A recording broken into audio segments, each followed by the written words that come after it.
Growing up in a Mormon household, I'd always been unable to do a lot of stuff that other teens were able to do. I didn't go to parties or sneak sips of alcohol. I didn't date, aside from replanned get togethers with my parents there. Worst of all, I didn't use any kind of social media. Mom said that the internet was full of crazy people. She said that life was too short for me to waste my time making fake friends online. And for the longest time, I believed her. But I'm 18 now, and I don't have to do everything my parents say. I'm studying at BYU, and while I'm making friends with people who aren't part of the church, I still want to dip my toes into the online world. I knew that if I got an Instagram or a Facebook account, my parents would find out right away. My dorm mate told me about Omegle, which was completely anonymous, and I figured that I could give it a try. I didn't even need to create an account. All I had to do was log in and video chat with other people who I would never really meet in real life. What was the danger in that, right? It took me a second to figure out how it worked, but basically a video of someone would appear and we were able to chat about anything. It seemed cool. But as soon as I opened my mouth, those people took one look at me and skipped to someone else. I considered myself a pretty handsome guy, but I guess people can tell from my clothes and my face that I'm just some Mormon loser who has no idea how to use the internet. I spent about an hour trying to connect with people, but I always got skipped, over and over. It was extremely embarrassing, and even though I knew that those people would never see me again, I couldn't stop feeling sorry for myself. Eventually, I connected with a cute girl who didn't skip me immediately. She said hi and asked me a few questions about myself. She had fake red hair, but beautiful eyes. I felt a connection instantly. I even noticed that in the background to her video that she had a BYU pendant on the wall. She must go to my school. I didn't mention that though. I didn't want to scare her off. In fact, the brick wall behind her looked really familiar. I figured she'd stayed at Youngman Hall, which was just on the other side of campus. We chatted for a bit, and then her expression changed. She still smiled, but it seemed darker, more challenging. "You seem like a cool guy," she said. "Do you want to see something crazy?" I didn't answer for a second. Was she going to flash me or something? I didn't know if I was ready for that. But I couldn't say no, though, because I was worried that she'd get disappointed and skip me. So I said, "Sure." She giggled and then left the room. I waited for a long moment, preparing myself for whatever she was going to show me. And when she came back, she had a guy with her. It took me a second to realize that the guy was tied up. His mouth had duct tape on it. "Watch this," she said. "It's wild." She positioned the semi-conscious man on her lap. She pulled out a knife and held it up to the camera. She wiggled it right in front of my face, still smiling. I was so shocked I didn't say anything. I couldn't form any words at all. Then, with one more giggle, she stabbed into the man. He twitched in pain. I could hear his choking groans through the duct tape. She stabbed him more times than I could count, and the man kept twitching and writhing, thrashing about, until he became very still. Then, the girl turned back towards me. Her beautiful eyes locked onto mine. Crazy, right? And with that, the video stopped and ended our chat. The next video came on, an Asian man in a hoodie, and I was too numb to say anything. He stared at me for a second and then skipped me. I slammed my laptop shut. What just happened? Was something happening on social media? Was this the thing that my parents warned me about? I sat in my room for hours, staring at nothing, trying to figure out what I saw and if it was real or was it an online prank. I considered calling the police, but I couldn't. I had no idea what to say. I stayed in my room for the next few days, barely able to talk to my dorm mates. And as days went on, I tried to convince myself that I had just connected with a weird girl who just wanted to impress a total stranger with her stupid prank. After a while, I convinced myself that that was the case. It couldn't be real. Things like that don't happen in the real world. The next Monday, I went to my classes, finally happy that I had gotten past that one attempt at socializing online. I went to my literature class, which is in the lecture hall with hundreds of students. I took my usual seat by myself. I recognized fake red hair right away. I looked but looked away, trying not to look. But when she turned in my direction, her beautiful eyes locked onto mine, just like they had before. And I knew she recognized me.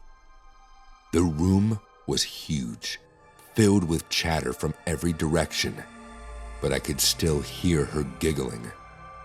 After that, I raced out of there, into the hallway filled with students rushing to get to their next class. I tried to blend in. I tried to make sure the girl didn't see me. I rounded the corner, and there she was, leaning casually against the wall. "Hi," she replied. I said nothing. "Do I know you?" she asked. She looked at me for a long time. I could tell that she was messing with me. I don't think so," I said. "No," she responded. "I know I've seen you somewhere, but I can't put my finger on it." She got closer. I was too scared to run. She was so close now that I could smell her minty breath. She leaned towards me and whispered into my ear. "Crazy, right?" Then she pulled back. "I have a feeling I'm going to be seeing you real soon." And then she walked away, and she was gone. It's been 2 weeks since that happened, and I haven't seen her since. But I think about her every day.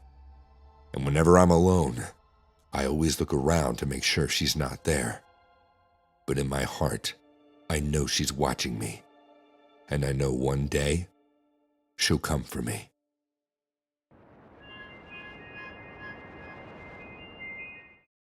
My name's Peter, and I'm 30 years old. I used to have my own business, a small restaurant in which I was also the cook. Unfortunately, due to the lockdown, I was forced to shut it down.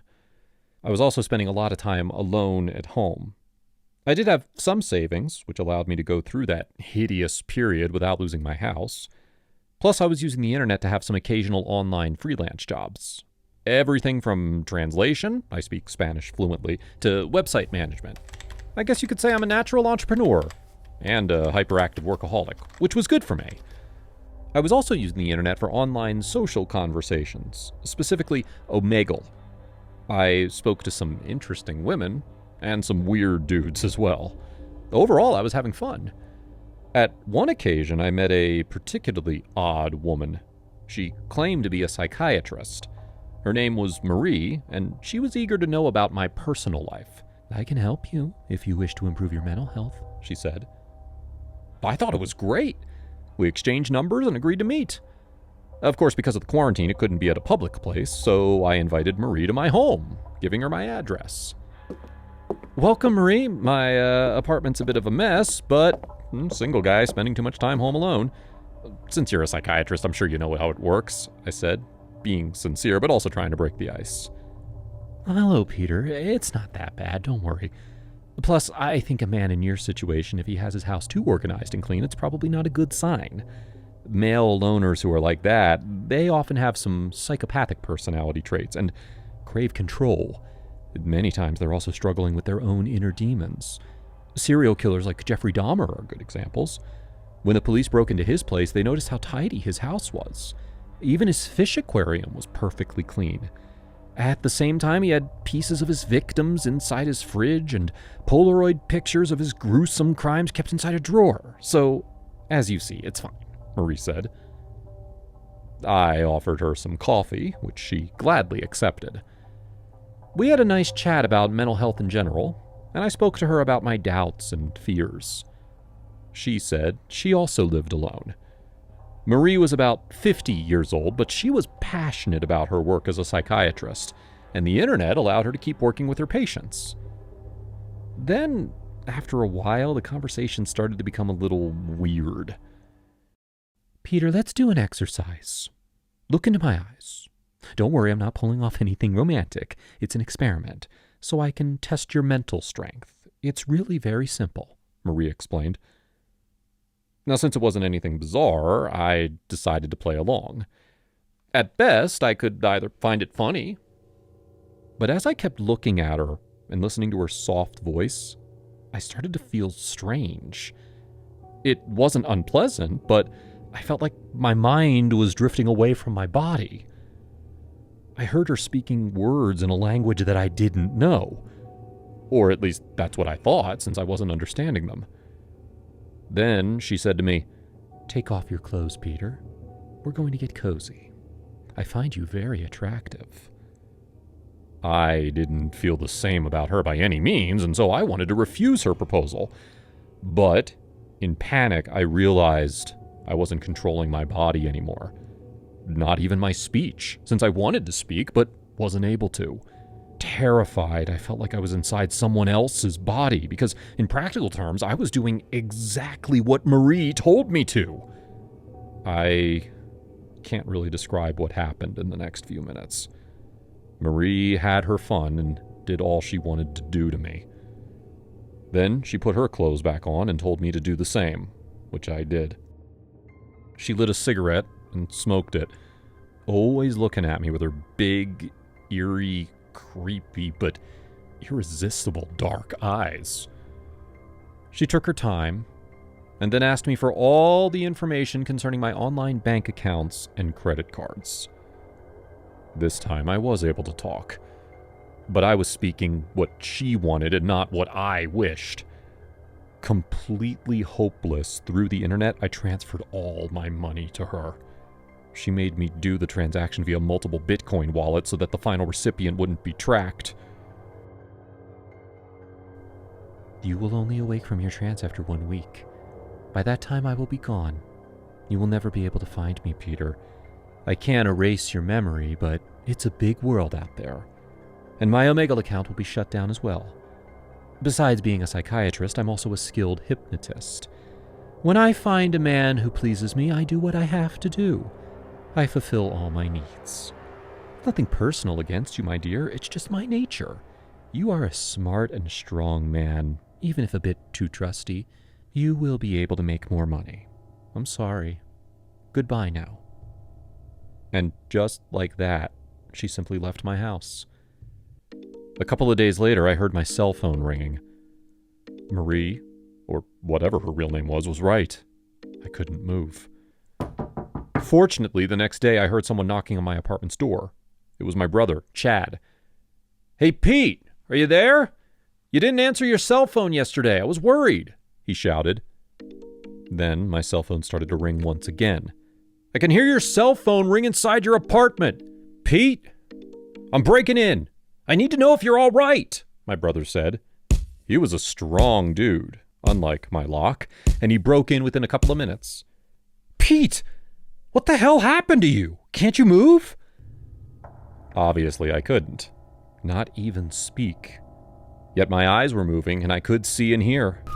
He took me to the hospital, and for the next 4 days, there was nothing they could do to bring me back, so to speak. Doctors kept me under observation, but they were completely puzzled and didn't know what was going on. I couldn't blame them. Then, as Marie promised, I slowly recovered the control of my body. I explained to the doctors, nurses, and also to my brother, who kept visiting me every day, what had happened. "That is unbelievable," Chad said. "Well, believe it. And she left me with no money. I just hope I didn't catch any disease from her, I replied. For the next couple of weeks, my brother allowed me to stay with him and his wife. I borrowed some money from him, and as time went by, the quarantine was over, and I got a job as a cook. It'll take a long time before I can trust anyone again, especially a woman.